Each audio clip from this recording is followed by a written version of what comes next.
यानी इस मुद्दे को आप धर्म से नहीं जोड़ रहे। आपका नाम किरण भाई है, तो आप मुस्लिम लोग के समाज में साथ में आए हैं, तो आप क्या संदेश देना चाहेंगे लोगों को? छत्रपति शिवाजी महाराज जी के जो दो गुरु थे, उसमें एक संत तुकाराम थे, दूसरे याकूब बाबा थे। ये हमारा इतिहास है, और हमको इतिहास अभी आजकल कौन पढ़ा रहे? जो गद्दार थे, जो कभी हमारे स्वतंत्र संग्राम में लड़े नहीं थे, आज उनका इतिहास हम पढ़ेंगे। हमारा इतिहास तो हमको मालूम है। हिंदू मुस्लिम सिख ईसाई हम पहले से एक थे, एक है और एक रहेंगे। संविधान हमको यही इजाज़त देती है। तो ऐसी हरकत करने वालों के बारे में आप क्या बोलना चाहेंगे? उसको कुछ धर्म से आप जोड़ना चाहेंगे क्या? धर्म से नहीं जोड़ना चाहेंगे? ऐसी हरकत वो धर्म से जोड़ रहे हैं, लेकिन ये मुद्दा धर्म का नहीं है, ये इनका चुनावी मुद्दा है, और इनको चुनाव में उसका पहला जवाब तो लोकसभा मिल चुका है, विधानसभा में अगला जवाब भी मिल जाएगा।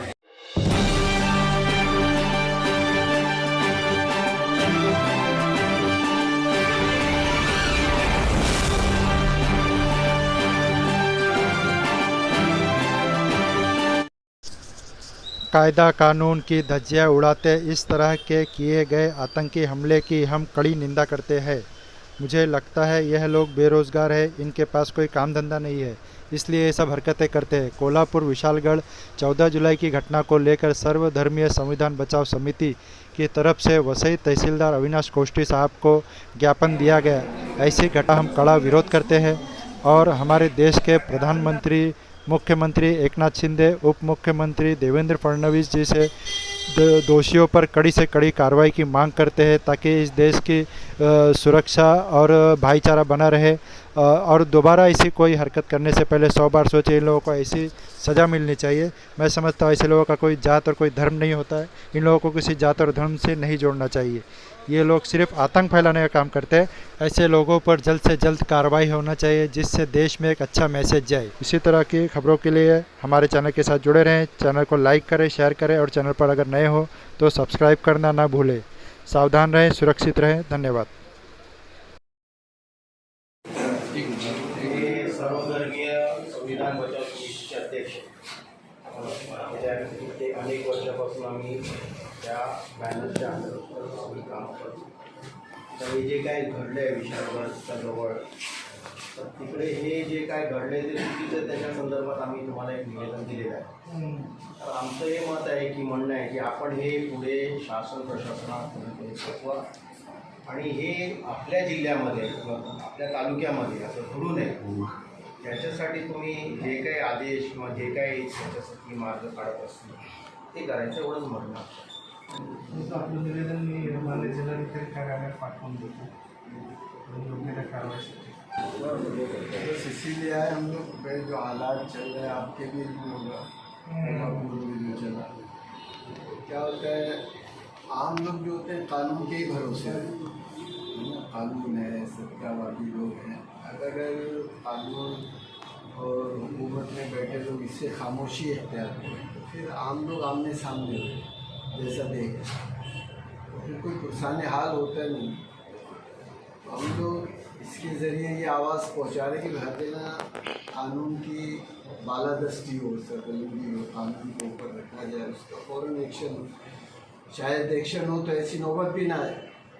जो हालात पेश आ रहे हैं, सारी चीज़ें, फोर्स है, CID है, सारी चीज़ें लगे, उसके बावजूद ऐसा हो जाता है, बहुत तहरीर।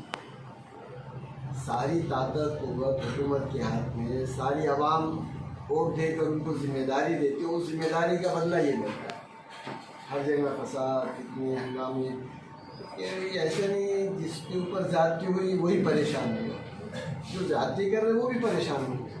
हर जगह नुकसान उसका हो रहा है।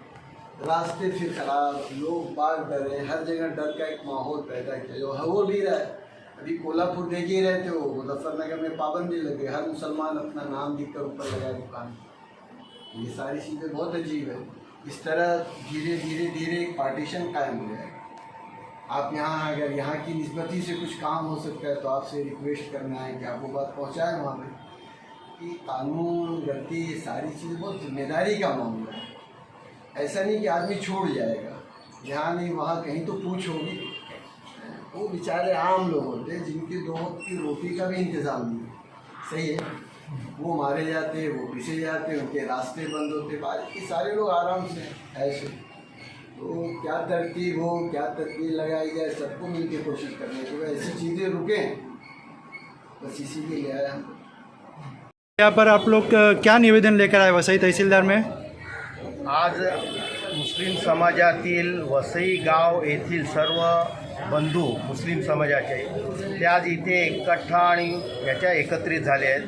कारण विशालगडाजवळ जे काही मुसलमान समाजाचे धार्मिक स्थळांवर काही समाजकंटकांनी तिथे जाऊन जाळपोळ केली, फोडलं आहे, त्या संदर्भात आम्ही तहसीलदारांना एक निवेदन पत्र दिलं आहे की ते आमचं निवेदन पुढे प्रशासन शासनाकडे पोचवावं की असं जे काय घडलं आहे आणि ज्याने काय हे केलेले ज्या लोकांनी त्यांच्यावर कारवाई जी या शासनाच्या नियमाप्रमाणे आहे ती कठोर कारवाई झाली पाहिजे. त्यासाठी आम्ही त्यांच्याकडे हजर करतो. किरण भाई, आप क्या बोलना चाहेंगे इन सब मसले पे जो अभी धार्मिक स्थल पर हमला हुआ, इसको आप किस तरह से देखते हैं? संपूर्ण प्रकरणात आणि संपूर्ण कारवाईला कोर्टाने जो स्टे दिला आहे त्याचा अर्थ असा होता की ती कारवाई चुकीची होती, की कायद्याच्या पलीकडे जाऊन फक्त काहीतरी महाराष्ट्रात वेडावाकडं करून जनतेचं जे लक्ष आहे ते इतर मुद्द्यांवर नेण्याचा जो प्रकार होता तो कोर्टाने हाणून पाडला. आता स्टे आल्यामुळं पुढची कायदेशीर प्रक्रिया जोपर्यंत होत नाही तोपर्यंत आम्ही आमच्या पद्धतीने आंदोलन करत आहोत. यानी इस मुद्दे को आप धर्म से नहीं जोड़ रहे? आपका नाम किरण भाई है, तो आप मुस्लिम लोग के समाज में साथ में आए हैं, तो आप क्या संदेश देना चाहेंगे लोगों को? छत्रपति शिवाजी महाराज जी के जो 2 गुरु थे उसमें एक संत तुकाराम थे, दूसरे याकूब बाबा थे. ये हमारा इतिहास है और हमको इतिहास अभी आजकल कौन पढ़ा रहे? जो गद्दार थे, जो कभी हमारे स्वतंत्र संग्राम में लड़े नहीं थे, आज उनका इतिहास हम पढ़ेंगे. हमारा इतिहास तो हमको मालूम है. हिंदू मुस्लिम सिख ईसाई हम पहले से एक थे, एक है और एक रहेंगे. संविधान हमको यही इजाज़त देती है. तो ऐसी हरकत करने वालों के बारे में आप क्या बोलना चाहेंगे? उसको कुछ धर्म से आप जोड़ना चाहेंगे क्या धर्म से नहीं जोड़ना चाहेंगे? ऐसी हरकत वो धर्म से जोड़ रहे हैं, लेकिन ये मुद्दा धर्म का नहीं है, ये इनका चुनावी मुद्दा है और इनको चुनाव में उसका पहला जवाब तो लोकसभा मिल चुका है, विधानसभा में अगला जवाब भी मिल जाएगा. आज तहसील ऑफिस में आपने क्या मुद्दा लेके आए? सर्वात आधी अखंड महाराष्ट्राचे आराध्य दैवत यांना वंदन करून बोलतो. आम्ही सर्व जे काही महाराष्ट्रामध्ये जी जनता आहे मुस्लिम समाजाची, आम्ही खूप छत्रपती शिवाजी महाराजांचा खूप आदर करतो आणि लहानपणापासून आम्हाला शिकवले गेलेले त्यांची शिकवण आमच्या अंगी आहे. म्हणून आम्ही फक्त निवेदन द्यायला, शांततेने निवेदन देण्यासाठी आम्ही इथे आलेलो. आणि माझी प्रधानमंत्री मोदीजींना आणि आमच्या महाराष्ट्र राज्याचे मुख्यमंत्री यांना एकच निवेदन आहे, हात जोडून त्यांच्याशी विनंती आहे की त्यांनी लवकरात लवकर या नराधमांवर कारवाई करावी आणि दुसऱ्या जागी कुठेही परत असा प्रकार घडू नये, त्यासाठी त्यांच्यावरती कठोर कारवाई व्हावी एवढी माझी नम्र विनंती आहे. धन्यवाद.